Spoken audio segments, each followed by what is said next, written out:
প্রিয় ছাত্রছাত্রীরা, সোমনাথদার কোচিং সেন্টারে তোমাদের সবাইকে স্বাগত। আজ আমি ষষ্ঠ শ্রেণীর গণিত অর্থাৎ ফাইনাল মডেল 1 ক্রেডিট টাস্ক অর্থাৎ এই টাস্কের মাধ্যমে তোমাদের কিন্তু রেজাল্ট অর্থাৎ মূল্যায়ন করা হবে এবং তোমাদের কিন্তু রেজাল্ট দেওয়া হবে। তাই 50-এ 50 অঙ্কে পেতে গেলে অবশ্যই ভিডিওটি তোমরা প্রথম থেকে শেষ পর্যন্ত দেখো। এছাড়া বাকি সাবজেক্টের প্রশ্নের উত্তর যদি পেতে চাও অবশ্যই এই ভিডিওটির ডেসক্রিপশন বক্সে তোমরা চলে আসবে, একটি মাত্র আমি লিঙ্ক দিয়েছি, সেই লিঙ্কে ক্লিক করলে তোমরা সমস্ত প্রশ্নের উত্তর পরপর পেয়ে যাবে। তো চলো আজকের ভিডিওটি আমরা শুরু করি। তো দেখে নাও, নিচের প্রশ্নগুলির উত্তর লেখো। 1 into 1 8খানা কিন্তু এমসিকিউ দিয়েছে। তো উত্তরগুলি আমি অবশ্যই দেখাবো। এবার যে উত্তরগুলোর ব্যাখ্যা প্রয়োজন সেই ব্যাখ্যাগুলো আমি তোমাদেরকে বুঝিয়ে দেবো। দেখো তাহলে 1 নম্বরের অঙ্কটি এখানে কি বলেছে, যে 8 অঙ্কের ক্ষুদ্রতম সংখ্যা থেকে 7 অঙ্কের বৃহত্তম সংখ্যার বিয়োগ ফল হলো। তো এখানে 4টি অপশনের মধ্যে অপশান ডি হচ্ছে আমাদের অ্যান্সার। তো এটা কেন, এর ব্যাখ্যাটি একবার তোমরা দেখে নাও। ব্যাখ্যা দেখো 8 অঙ্কের ক্ষুদ্রতম সংখ্যা একটা 1 7খানা শূন্য আমরা জানি এটা, আর 7 অঙ্কের বৃহত্তম সংখ্যা 7খানা 9। তাহলে নির্ণীয় বিয়োগফল কি হবে? দেখো 8 অঙ্কের ক্ষুদ্রতম সংখ্যা থেকে আর 7 অঙ্কের বৃহত্তম সংখ্যা আমি বিয়োগ দিলাম। বিয়োগ দিলে দেখো এই অ্যান্সারটি আমাদের রয়েছে, যেটি কিন্তু আমাদের দেখো অপশানেও রয়েছে, অপশান ডিতে। তো আশা করি তোমরা অঙ্কটি বুঝতে পেরেছো। এবার তোমরা 2 নম্বরের অঙ্কটি দেখো। তো 2 নম্বরের এখানে অঙ্কটি বলেছে, দেখো 500 সংখ্যাটিকে রোমান সংখ্যায় লিখলে পাবো। তোমরা কিন্তু পাঠ্য বইতে কিন্তু 1 থেকে 100 অবধি দেখেছো, কিন্তু এখানে বলেছে 500 সংখ্যাটি রোমান সংখ্যায় লিখলে পাবো। তো উত্তর দেখো অপশান বি, অর্থাৎ এখানে ডিটা হচ্ছে আমাদের অ্যান্সার। তো এর ব্যাখ্যাটি একটু তোমরা দেখে নাও। তো ব্যাখ্যাটি তোমরা এভাবে বুঝে নিতে পারো। দেখো এক্স মানে হচ্ছে 10, এল মানে 50, সি মানে হচ্ছে 100, ডি মানে হচ্ছে 500 আর এম মানে হচ্ছে 1000। তাই ডি মানে হচ্ছে আমাদের 500, এটি আমাদের উত্তর দরকার। এবারে তোমরা 3 নম্বরের অঙ্ক দেখো। এখানে দেখো লেখা আছে 3 into 1 এর 5কে লেখা যায়। কীভাবে লেখা যায়?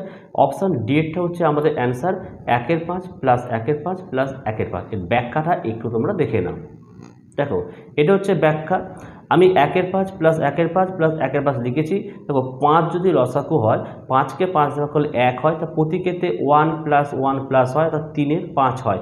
এই 3 এর 5টাকে আমরা এইভাবে লিখতে পারি 3 into 1 এর 5, কারণ গুণ করলে দেখো 3কে 1 দিয়ে গুণ করলে 3 1কে 3 আর তলায় 5 থাকে, এই জন্য আমাদের এটি হলো আমাদের অ্যান্সার। এবার তোমরা 4 নম্বরের অঙ্কটি দেখো। লেখা আছে দেখো 0.3 into 0.5 এই গুণফলের দশমিক বিন্দু বসবে ডান দিক থেকে। উত্তর হবে দেখো 2 ঘর আগে। 2 ঘর আগে কেন বসবে, এর জন্য অবশ্যই তোমাদের ব্যাখ্যাটা দেখতে হবে। তো ব্যাখ্যাটা দেখে নাও। দেখো ব্যাখ্যা দেখো 0.3 into 0.5 আমি গুণ করছি। দেখো 3 5 15 বসে গেল। এখানে দেখো 5-এর পর 1 ঘর পরে পয়েন্ট, এখানেও দেখো 1 ঘর পরে 2 ঘর হলো। তাই দেখো 1 2 ঘর পরে কিন্তু আমাদের পয়েন্টটা বসাতে হলো। এবার দেখো আমাদের 5-এর অঙ্কটি। তো দেখে নাও, এখানে লেখা আছে দেখো 1.8 মিটার। তো 1.8 মিটার মানে দেখো এখানে প্রত্যেকটাই দেখো সেন্টিমিটারে রয়েছে। তো উত্তর হচ্ছে আমাদের অপশান বি এরটা 180 সেন্টিমিটার, অর্থাৎ 1.8 মিটার মানে হচ্ছে 180 সেন্টিমিটার। তো কেন 180 সেন্টিমিটার হবে, তোর ব্যাখ্যাটা তোমরা দেখলে বুঝে যাবে। তো তোমরা দেখো ব্যাখ্যাটা আমি এখানে করে রেখেছি। দেখো 1.8 মিটার অর্থাৎ 1.8 মিটার ইন্টু 100 সেমি, অর্থাৎ 100 দিয়ে গুণ করতে হবে। তো এখানে আমি খুঁজে দেখো 18টা বসে গেল, পয়েন্টের জন্য একটা 1 আর 1 ঘরের জন্য একটা শূন্য আমি নিচে বসালাম। এখানে একটা শূন্য, এখানে একটা শূন্য কেটে গেল, তাহলে 18 ইন্টু 10 180 সেন্টিমিটার। 6 নম্বর অঙ্কটা তোমরা দেখে নাও। 10% মানে কত? উত্তর হবে দেখো অপশান সি এরটা, প্রতি 100 জন্য 10। তো একটুকুনি তোমরা ব্যাখ্যাটা দেখে নাও। তো দেখো 10% মানে আমরা জানি দেখো 10/100 অর্থাৎ 100-র মধ্যে 10, অর্থাৎ প্রতি 100-র জন্য 10। 7 নম্বরের অঙ্কটি দেখো, নিচের কোনটি আয়ত ঘন নয়? উত্তর কিন্তু এখানে বোতল, অপশান ডি। এটার কোনো ব্যাখ্যা দেওয়ার প্রয়োজন নেই। চলে আসো আমাদের 8 নম্বর অঙ্ক দেখো। বলছে 1/4 অংশ ডিম নষ্ট হলে ডিম নষ্ট হয়েছে শতকরা। শতকরা কত অংশ? উত্তরটি তোমরা দেখে নাও। আমাদের অপশান এ হচ্ছে অ্যান্সার। তো এর ব্যাখ্যাটি দেখো তোমরা। দেখো 1/4 অংশ ডিম নষ্ট হয়েছে, তাই ডিম নষ্ট হয়েছে 1/4 ইন্টু 100, যেহেতু আমাদের শতকরা এখানে বার করতে বলেছে, 4 25 100, 25 একে 25, 25%, তাহলে অপশান এ আমাদের 25% রয়েছে, তাই এটাই হলো আমাদের অ্যান্সার। তো চলো আমরা 2-এর দাগের অঙ্কগুলো এবার দেখে নিই। তো এবারে দেখো 2-এর দাগের সত্য বা মিথ্যা আমাদের লিখতে হবে কোনটা, এখানেও কিন্তু 8খানা দিয়েছে, 8 নম্বর আছে। তো দেখো 1-এর অঙ্কটা 500 গ্রাম মানে হচ্ছে 0.05 কিলোগ্রাম, এটা অবশ্যই একদম মিথ্যা অ্যান্সার, আশা করি এটা তোমরা জানো। 2-এর দাগে দেখে নাও 1/3 ভাগ 15 সমান সমান 5, এটিও কিন্তু মিথ্যা। কেন মিথ্যা, এর জন্য তোমরা ব্যাখ্যাটাকে দেখো। দেখো 1/3 ভাগ 15 সমান সমান 5, এটা কিন্তু উত্তর। তা দেখো 1/3 লিখলাম, ভাগটা যখন ইন্টু হলো 15টা উল্টে গিয়ে 1/15 হয়ে গেল, তাহলে কাটাকুটি কিন্তু যাচ্ছে না, তাহলে 1কে 1 দিয়ে গুণ করলে 1 হয়, আর 3 15 45, তাহলে কত হয় 1/45, কিন্তু উত্তর ছিল আমাদের 5, তাই আমি লিখেছি নট ইকুয়াল টু 5, মানে কিন্তু 5 হচ্ছে না, তাই কিন্তু এটি আমাদের মিথ্যা হলো। এবারে তোমরা 3 নম্বরের অঙ্কটি দেখো, বলছে 50 টাকার 1/5 অংশ থেকে 10 টাকা নিয়ে নিলে কোনো টাকাই পড়ে থাকবে না, এটি হচ্ছে সত্য। ঠিক আছে, এবার ব্যাখ্যাটি তোমরা দেখো। দেখো 50 টাকার 1/5 অংশ মানে কি 50 ইন্টু 1/5, 5কে 50 থেকে কাটাকুটি করলে 10 হয়, 10 একে 10, তাহলে 10 টাকা থেকে 10 টাকা নিলে কোনো টাকাই পড়ে থাকে না, তার জন্য এটি আমাদের কিন্তু সত্য হলো। এবার তোমরা 4 নম্বরে দেখে নাও কি বলা হয়েছে। দেখো 5501 এর সব থেকে কাছে 1000 এর গুণিতকের পূর্ণ সংখ্যা হলো 6000, এটিও সত্য হচ্ছে। কেন সত্য হচ্ছে তোমরা ব্যাখ্যাটা দেখো। দেখো ব্যাখ্যা তোমরা এইভাবে দেবে, 5501 এর সব থেকে কাছের 1000-এর গুণিতক হলো 500 600, 500 ও 5501 এর মধ্যে ব্যবধান, অর্থাৎ বিয়োগ করে দেখবে 501 হচ্ছে, আর 5501 ও 6000 এর মধ্যে ব্যবধান হচ্ছে দেখো 499, তাই কিন্তু আমাদের এই অঙ্কটি কিন্তু সত্য হলো। 5 নম্বর অঙ্ক দেখো -2.1 একটি ঋণাত্মক পূর্ণ সংখ্যা, এটি কিন্তু মিথ্যা হচ্ছে। কেন মিথ্যা হচ্ছে তোমরা দেখে নাও ব্যাখ্যাটাকে।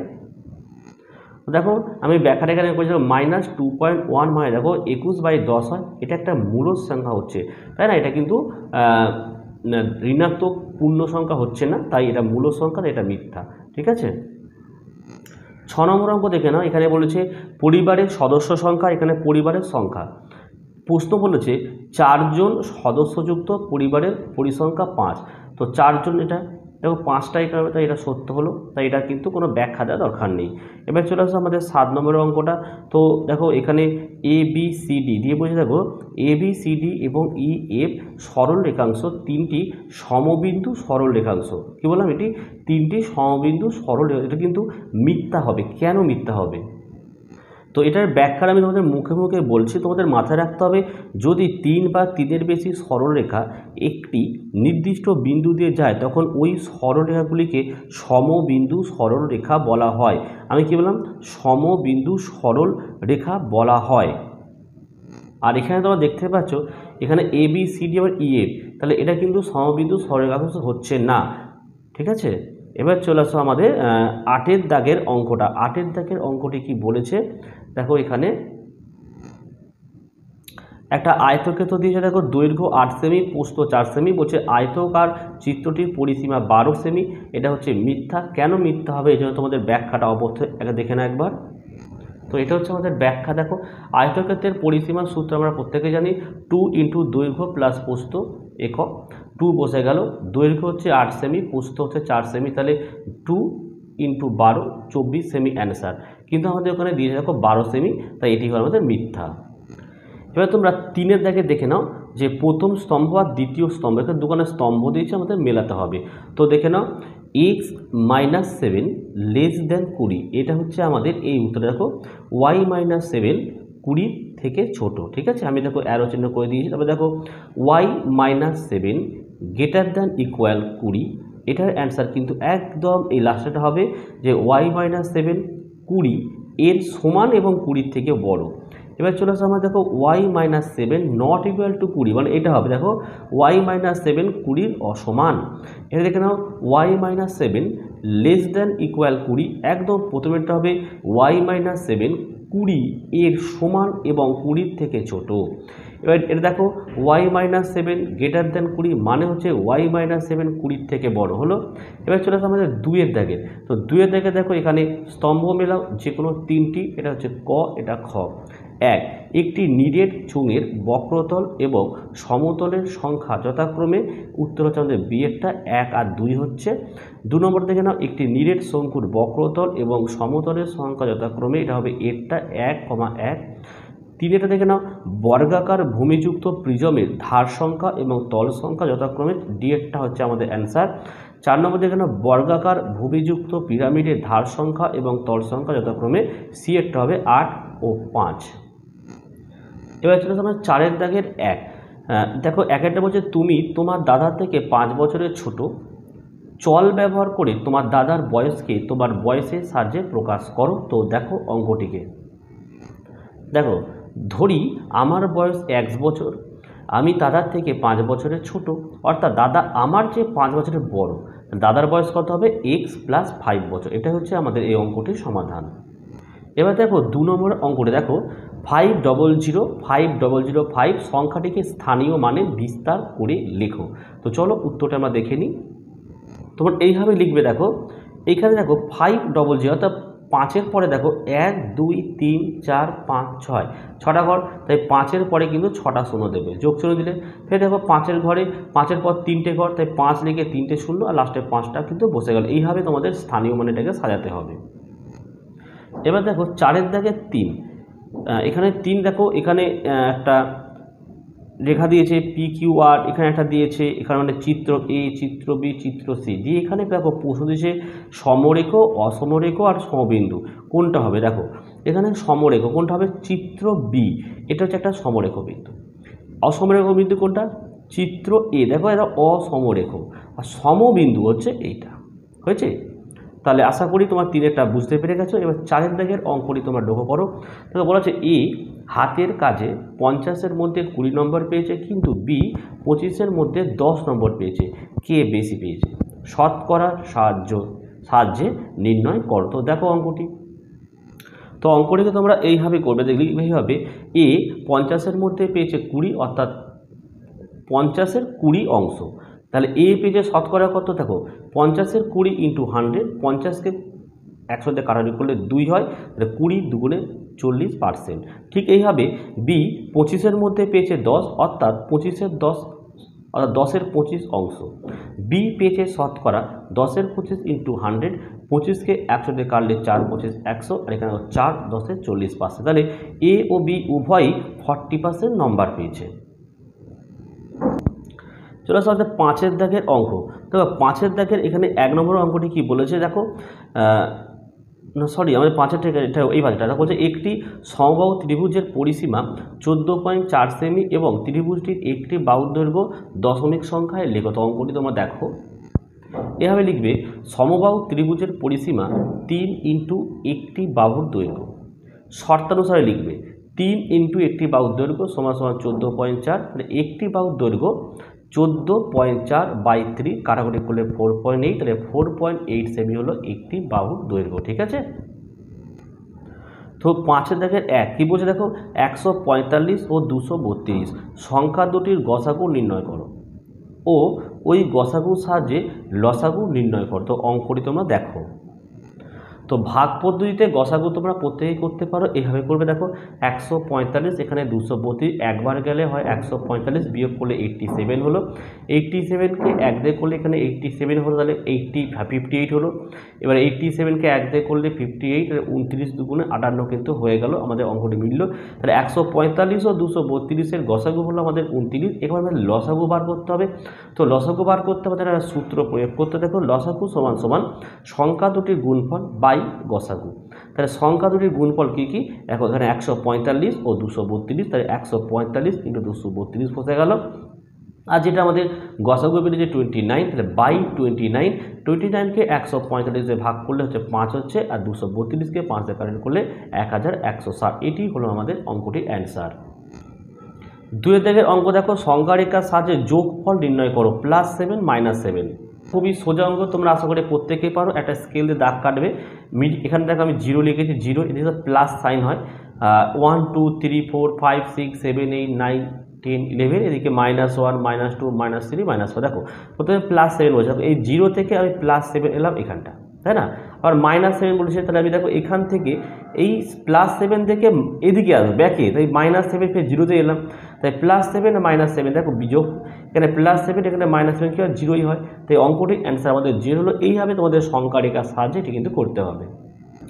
এবার দেখো 3 নম্বর অঙ্কটা বলা হচ্ছে সুজাতার তত্ত্ব থেকে স্তম্ভচিত্র অঙ্কন করো।